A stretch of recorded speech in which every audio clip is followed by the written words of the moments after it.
Hi everybody, Simon here from Barrier Life Inc. And this evening we're joined by Jace, Dan and Robin, all from Firekind down in Devon. Good evening guys, how's everything? It's absolutely great, thanks for having us. Cheers. Yeah. It's an absolute pleasure from my end, and this is my first interview for the new page, so really is a pleasure to see you guys. How's everything going down there at the moment? Yeah, not too bad, apart from all our gigs are disappearing with every announcement, but we understand the situation and trying to make the best of it. Yeah, it's kind of, there's nothing much else that we can do. It's err on the side of caution at the moment, and then hope for the best and start to look forward, hopefully. Absolutely. Yeah, totally. So you've got a new album coming out on the 30th of October, which obviously you must be really excited about. Yeah, we're crazy excited about it. October 30, deluxe edition of the album. And yeah, we had our recent single come out, Sound of Rain. Go check it out. But yeah, if you're on Spotify or Apple Music or any digital vendor, just click on, we got a link which you can pre-save it so you can hear it as soon as it comes out. Right, brilliant. But it's obviously only released on the 30th, even if you're subscribing by digital at the moment. Is that right? Yeah, so I think that the pre-save link just puts it in your library. So on the 30th, it then pops up and gets you ready to go. I'm obviously lucky because I've been privy to the whole album, so I've had plenty of time to live with it already, and it's obviously, you know, my feelings about it already. So it's going to be amazing when everybody else gets to hear what we've heard already. Oh, that's good to hear. Hopefully. Cheers, yeah. I mean, totally. You guys have obviously been around for a number of years, haven't you? I just wondered if we can kind of go back before we start to talk about the present. What kind of inspired you initially, all three of you, to actually learn an instrument and start playing? I thought, well, for me and Dan, especially, we've always been involved in a musical family, and our dad was a musician, always gigging, and from a very early age, I just remember, right, boys, I'm off to a gig, and it just osmosis. Yeah. Oh, maybe that's what we should do. And then I picked up guitar and he picked up a bass, and after a while, you're like, yeah, this is awesome. This seems like a good thing to do. Right. And how about yourself? Growing up? Well, yeah, just growing up, really. There was always music around the house. My dad's like quite a big lover of music and really understands what I would call good music. He likes a lot of the stuff that's got musicians in the band, not so much the electronic stuff. He likes a bit, but mainly just real musicians. And he was lucky to have a grand piano at home, which I played for a bit. Yeah. Until one day I just literally slapped my hands on the keys and just said, I don't like this. I just want to make noise. Yeah. And that's kind of where the drums came in, really. And when I listened to Dad's records, I always liked the faster, heavier, more pacier tracks. And that's, I suppose, where they thought about drums for me. So, yeah. Mm-hmm. So, you mentioned, obviously, your dad dragging you to gigs, Jess. What was your first gig when going all the way back? The first gig I saw of him play? Yeah, or the first gig that he dragged you to? Yeah, I can't quite remember the venue, but it was in the Devon area or something. But I just remember being quite young, so he had to get permission to let me in and then sit in the corner drinking my little Coke. Yeah. And then as soon as the set began, and he started playing, I was just like, wow, this is incredible. Yeah. I'd never experienced anything like it. And I remember actually before the gigs, going along to see him rehearse at a leisure centre hall somewhere. Could have been even down in New Madarons. But yeah, he had they'd hired out a hall. So I remember as a kid going along and he was like, make sure you wear your ear protection because it's going to be loud. Because I didn't know it's going to be loud. I didn't know anything about what kind of loudness musical instruments make. Right, so make sure you wear it. And of course, now and again, I'd pop them off to see. Oh, that's loud. Ah! Keep putting back on. But no, I was blown away, even just seeing them rehearse, and work through things in the songs. And then, of course, went along and saw them play live, which is another area really. But it's brilliant. Absolutely. What kind of music did your dad used to play then? What kind of stuff was it? Oh, well, it's I guess this is going a few years ago now, so they're doing a lot of. They did play their own stuff, but they did do some covers. I'm trying to think what covers, like the Police. Yeah, Clapton. Eric Clapton, the Police. I'm trying to think of other ones. What else do they do? Just kind of good grooves, good rocking stuff. Bit of Lizzie, and I guess that was a good foundation really for it. And yeah, osmosis, stuff like that. Osmosis off onto us and set us, our sort of career path, I guess. Mm-hmm. just trying to get a flavour of where you guys are coming from in terms of your own influences. If you had to sort of go back and play on any classic album from any classic band, who would you choose and what album might it be? Have you got a favourite out there? Do you want to take this one? Oh, geez. That's a tough one. There's so many albums. Like, my favourite band probably is Biffy Clyro. Yeah. So I love a lot of their albums. But if you're thinking about going back, one of the Led Zeppelin albums, there's quite a few of them I love. Maybe Led Zeppelin, I'm trying to remember the names. Yeah. Is it number 3 that's got like Moby Dick on and stuff like that? Right. Uh-huh. That's a classic album. I'd maybe play on that. Mm-hmm. It's quite a lot of stuff really. I used to love Michael Jackson as a kid and the Kinks. Amazing musicians. And stuff like that. Yeah, maybe one of those albums. Maybe. Yeah. Right. Excellent. Nice one. What about you, Jess? Probably Rage Against the Machine. Right. Cool. Such an iconic album. Yeah.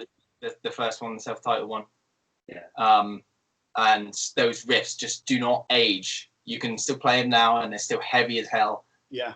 And yeah, just being a part of that band would have been incredible. Yeah, funny when you look back at that era as well. It's almost timeless. So we went through a period of time that really nothing has changed. It's still just as fresh now as when it was back then.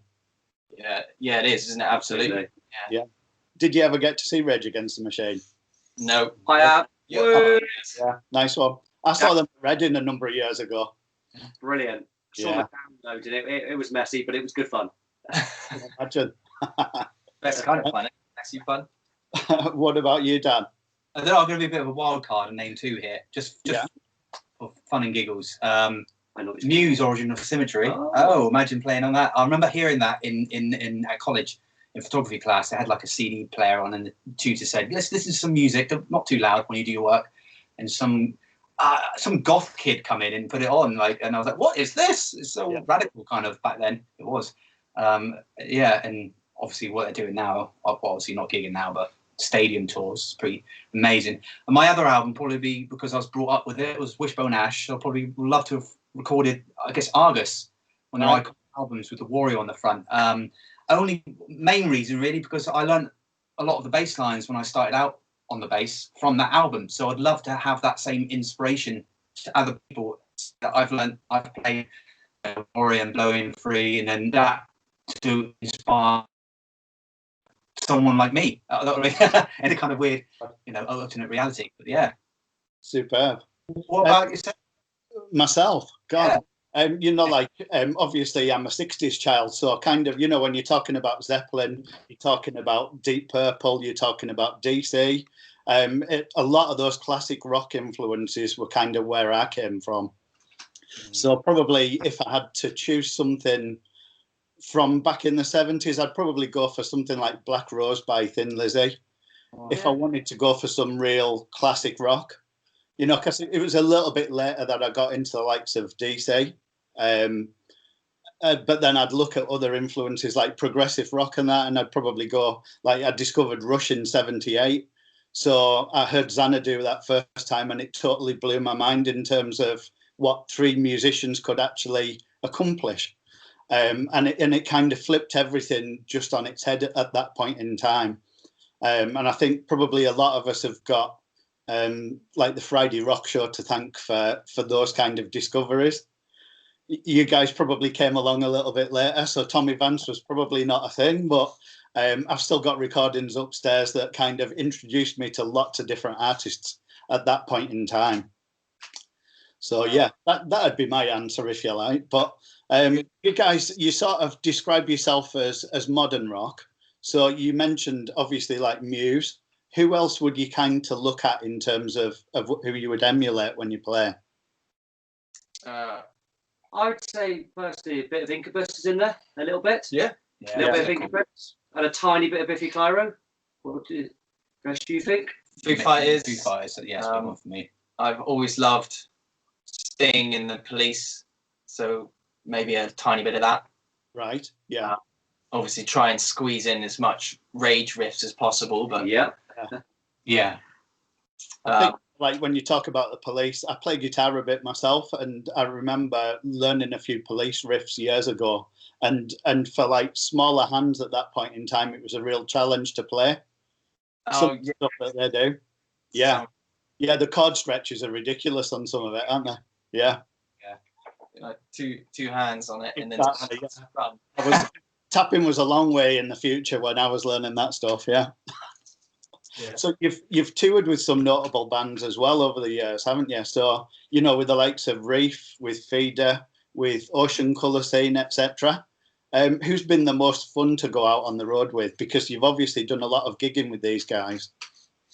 We did a couple festivals for Sky, and on that bill there was like Tiny Temper, so we had a few drinks with him in the backstage area, and Texas.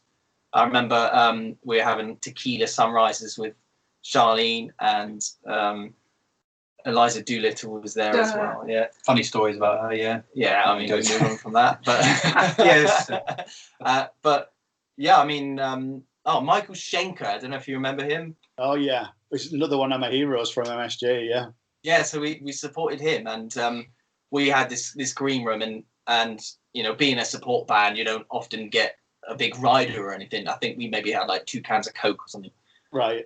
Then we went in to say thanks at the end of the night, and this huge green room, massive pool table, and they've got like hundreds of bottles of beer, and we're like, wow, that's amazing. And like, come on guys, you can take some of these. So he's just started loading up the beers on me, and I'm like, I'm struggling here, and I walk over to the pool table to try and sort myself out, and then suddenly I drop them all, and they smash on the pool table, and this beer. Yeah.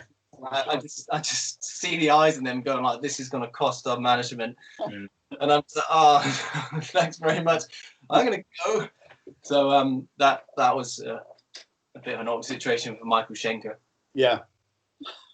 Did you get to watch him play when you were obviously on tour? Did you go and spend a bit of time watching him? Yeah, I mean, you know, we do the support set, and then you're high as a kite. You know, you can, you know, metaphorically speaking, you go out, have a few beers, and just enjoy the show, and that's some great feeling, you know, just to watch the bands. Michael's a phenomenal talent, isn't he? Even now as well. I think I only saw him a couple of years ago, last out at Hull City Hall. And he was just incredible. Still as a player, he's just lightning fast.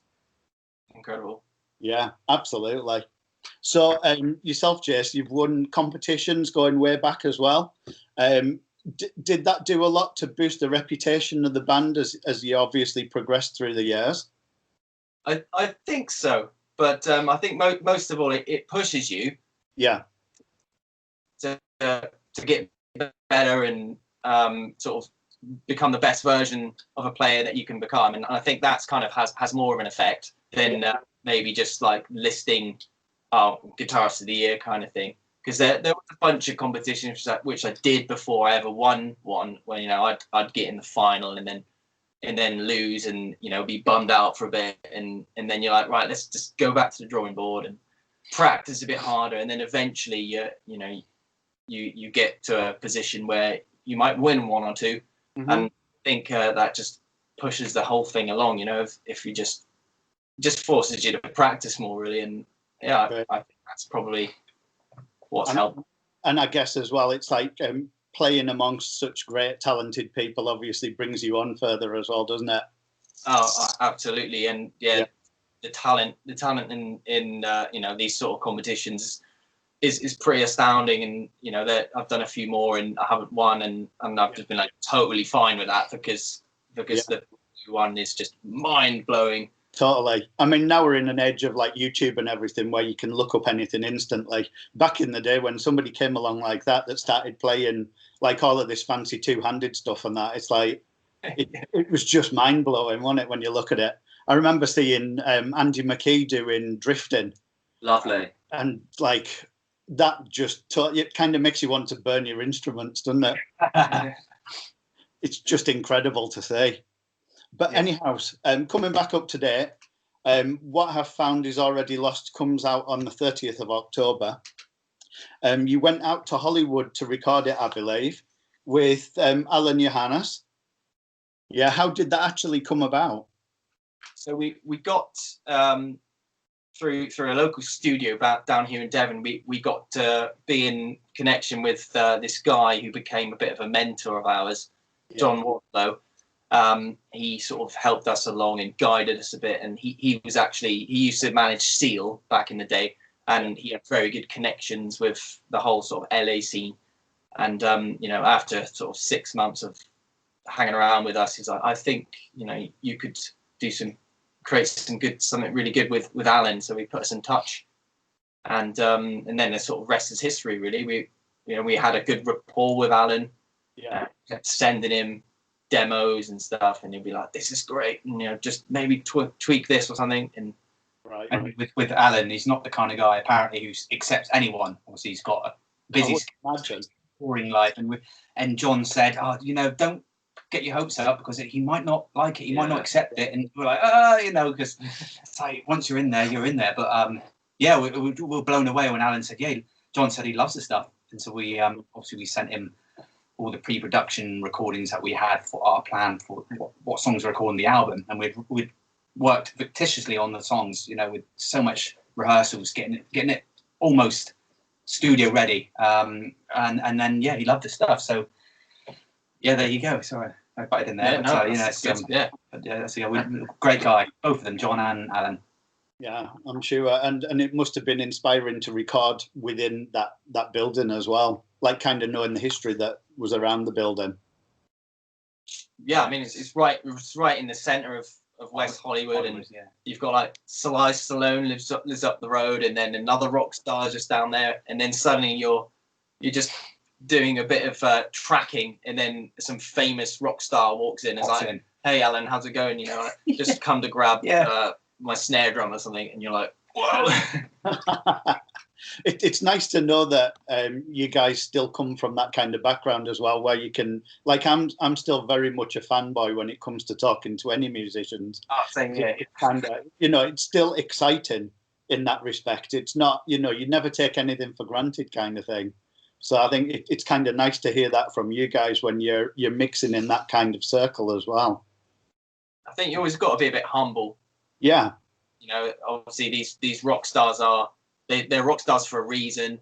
Yeah. And I don't think you should have ego. Egos can just get in the way sometimes. Respect what they've done as well. Exactly. How they've got there. They've worked hard to get there. We know what it's like to semi get there. If you know what I mean. So. Yeah, exactly. Yeah, precisely. Met Steve Vai a number of times, and every time I've met Steve, I've been nervous as hell, because he's just my absolute idol, and it's kind of that we pretty much go through the same routine every time I talk to him, and it's like, calm down, just relax, and it's like he's such a humble guy for doing the things that he's done over the years. So it's a kind of similar thing in a lot of respects, isn't it? I love Steve Vai. Grew up listening to him. Yeah.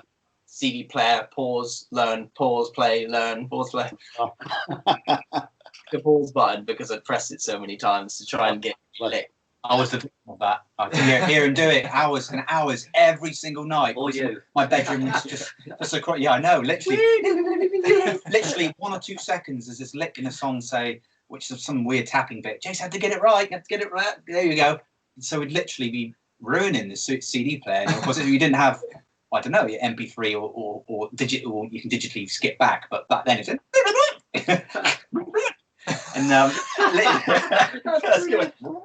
but it was just constantly out. Even it's just 1 or 2 seconds, and I think that's paid off with Jason's. Crazy, but getting the technique with Jason's playing is very precise. And if there was a bit in the song that he's not getting quite right, then why not get it right? Work on that bit. Absolutely. And we live in a digital age now where it's so much easier, because you can just loop things until you can even take them down speed, can't you? And sort of emulate it and then speed it up. Slow Gold. Remember that? No, It was yeah. like a software on the Windows back then. And it was revolutionary back then. Slow Gold. Don't you remember that? It was something that slowed down audio. And you could slow down a record or a song like Dan said. And I remember our old man was like, "You look after that. That's very precious. You know, don't let him have it because that's the secret." Yeah. Trying and to now anyone could just singles back from 45 to 33. Oh, yeah. right, yeah. Record players. Of course. Absolutely. So, like, you obviously took most of the material, or did you take all of the material into the studio in Hollywood? We had about sort of 15. What do you mean, equipment or song wise? In terms of actual songs, Song. State So we had to record. Yeah, we had about sort of 15 tracks and whittled it down to like 10 and one extra. And then with the deluxe album, we recorded an extra 4. Yeah. 3.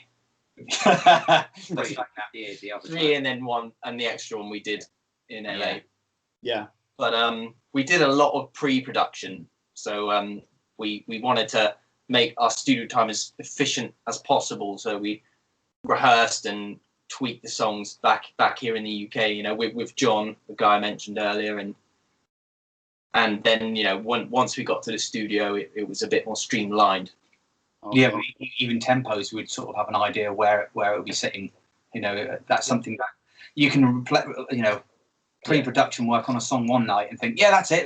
But it all depends how you're feeling as well, and your adrenaline and your emotion. So it's good to go back to the song, let's say 2-3 days forward, go back to it, play it, see how you feel, and you might feel it's not quite the right tempo. But things like that you can sort of miss out sometimes. I guess sometimes you could probably be too precious instead of being open to changing things around a little bit. And that's it as well. Yeah, you want to be pretty spot on with what you're playing, but you still need to be open with the producer, as like Alan, the legend. So, and see what he thinks, because obviously he wants to make the album as coherent as possible with all the songs. So at style, well, we got our style, I guess, but it's making it all flow and sound great. Yeah. Like listening to the album as well, it doesn't sound in any way pieced together. It sounds, as a body of work, it sounds really consistent. Oh, brilliant. That's good. That's good to hear. Yeah. No, so obviously you guys had done your homework, but he worked his magic as well. So it's kind of what it's all about, isn't it? The sort of sonic spectrum of it, the sound, it's all worked well as well, and the sort of reverbs and the delays and the delay on Jason's guitar. I think I love that sound, and absolutely. I think that album brought out that delay more, because that was something I don't think Jace had. You had that pedal, but it wasn't as used as beneficial as the album came out with. So it kind of added to our sound more. Yeah. So the album's about not allowing negative aspects come into your life. Is that more important now than ever? Oh, yeah, definitely. And you just got to try and overcome things that come in your way. And you know, where our dad passed away just before we started to write a lot of the music for the album, so it served as quite a healing process, going through a lot of the songs, really. And there's quite a few of the tracks on it do sort of relate to that, and, you know, Coming Out Alive was sort of based on that, and dealing with that loss and trying to overcome it. And I mean, what else are you going to do? Just quit and lie down and, you know, let the world stomp on you, or kind of eventually you have to move. Bad as it sounds, it's not really ever moving on, is it? But it's you have to make the rest of your life for yourself. Exactly. Yeah. That's the kind of angle we're going for. Definitely. So you're definitely a glass half full kind of band then, obviously. Yeah, totally. So you're talking about Coming Out Alive. That was one of my standout tracks from the album. When you listen to it, you know that your voice sounds just amazing on that, Jace. Right. Like listening to it, it really reminded me of listening to Steve Hogarth from Marillion. Oh, okay. I've had that before. And, I loved Marillion with Fish, But with Hogarth's voice, it's an entirely different take on the band, and the way it was recorded as well. It just sounds, it cuts through the sound of that track so perfectly. So, and you'll find that, for anybody that's checking you guys out as well, you'll find that as a consistent theme right through it. Obviously, you've already released Adrenaline and The Sound of Rain. And what's the reaction been like already with those videos as they've hit the internet? Yeah, really pleased with the momentum, and we've got a good guy behind us, Wes O'Neill. Yeah, he's really helping get the ball rolling. And these days with the internet, you need to keep sort of drip feeding your fans, to keep because there's so many things going on, isn't there? Keep them interested, isn't it? That's it, isn't it? Yeah. But it's going well so far. We just want to keep the momentum up and try and find other ways to stay out there, even with the lockdowns and gigs. Absolutely. Yeah, I mean it's tricky at the moment, isn't it? Because you can only sort of reinvent yourself so far. Yeah, and like you're mentioning with the lockdown, a couple of the tracks on the album have come from sessions that you two guys have done just at home. Is that right? Yeah. Yeah. So in this very room is this is my sort of home studio setup, and obviously we for the deluxe album we couldn't go to LA to whack a couple tracks out, just do it on the weekend. Yeah. So we did it here, but they're acoustic tracks, so they don't interfere, with the sound of the album, that sort of thing. I think they fit really well on the end. Yeah. And, one of the tracks was written specifically, about my experience during lockdown. Mm-hmm. And hope people enjoy it.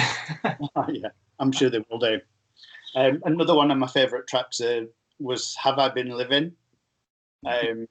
Again, absolutely so atmospheric when you listen to the song. It's just yourself, is it, Jace, that did all of that one? Yes, yeah. So, just guitar and vocal on that one, but try to avoid overdubbing, many things. Just try and keep it simple. So, who was your influence with the guitar lick at the start? Was it anything to do with Tom Emmanuel? No, it's funny you should say that. So I'm primarily playing electric guitar all the time, and then every now and then I'm like, I just pick up an acoustic and do a bit of strummy chords, and then I'm like, just try some electric licks on it and just see how they sound, and then that's sort of what come out with regards to that. But Emmanuel, incredible player. Yeah, again, but you can hear that through some of that playing. So yeah, it's definitely apparent for sure. Thank you. Yeah, superb. Talking about lockdown, isolation, all of that stuff. We're talking about live streams a little bit earlier on. Have you watched any live streams while you've been in lockdown yourselves? And have there been any of them that have stood out? Yeah, I have. I've watched quite a few of Coco and the Butterfields, they're called. Right.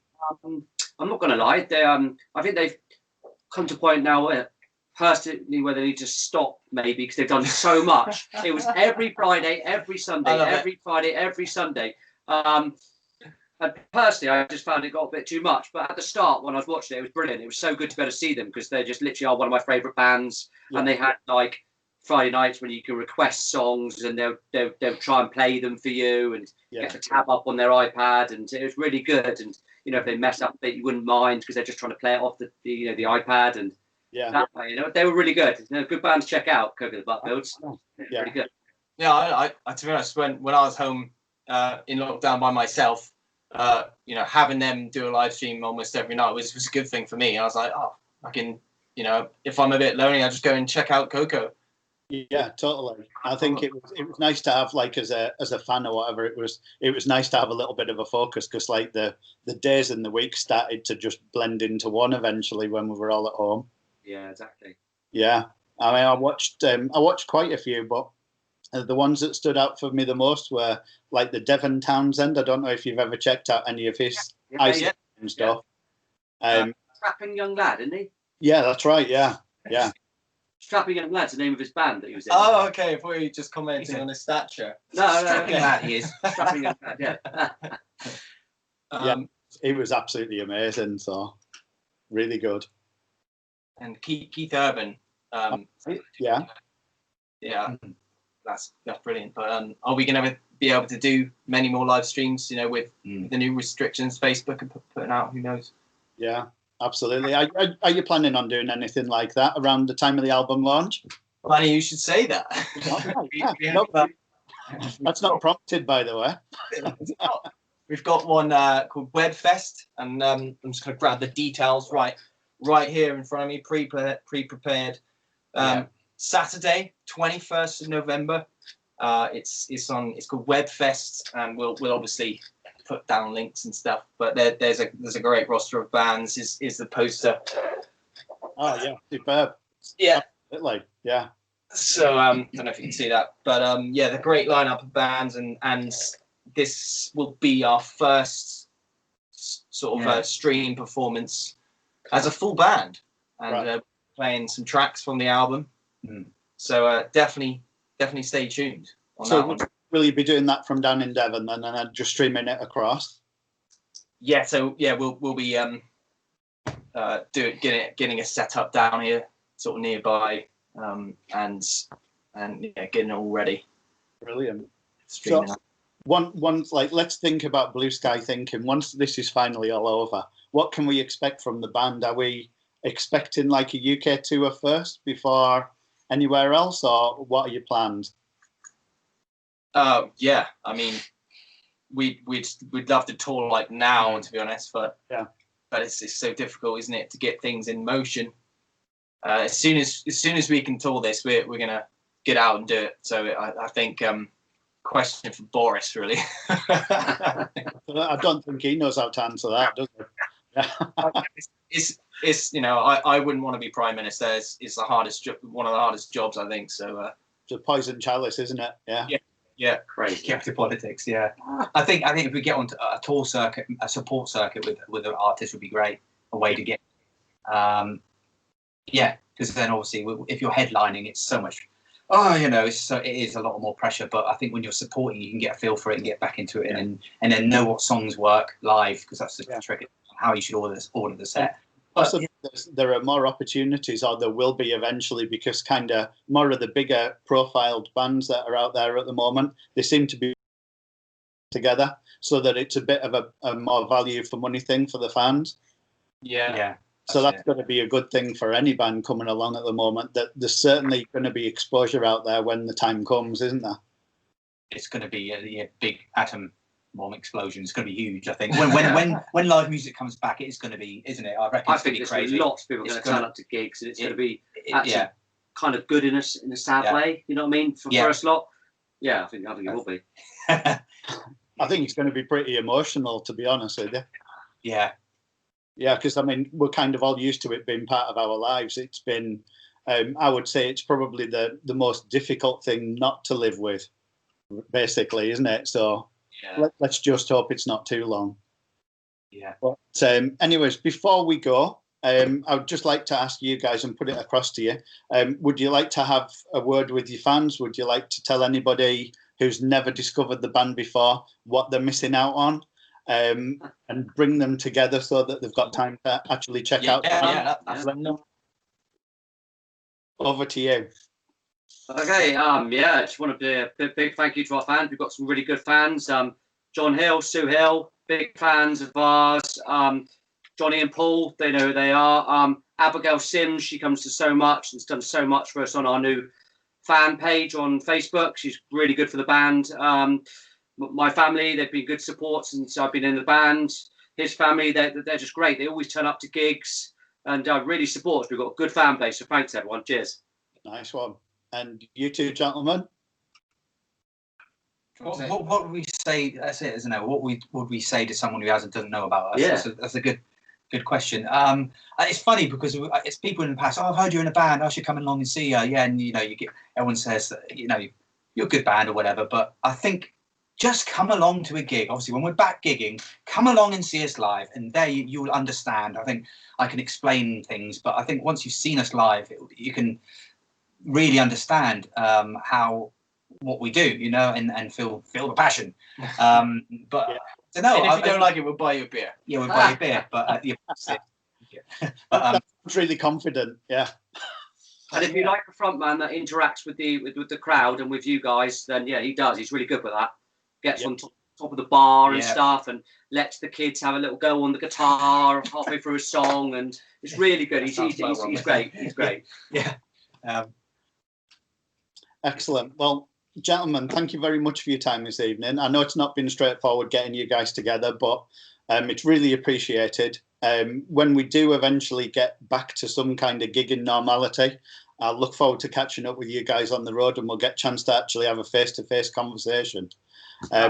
But until then, wishing you all the very best and good luck with the album release. Look forward to supporting you in the future, but thank you for your time this evening. Cheers. Absolute pleasure. Thanks for having us. Thanks for having us. Thank you very much. Cheers, gentlemen. Thank you. Cheers.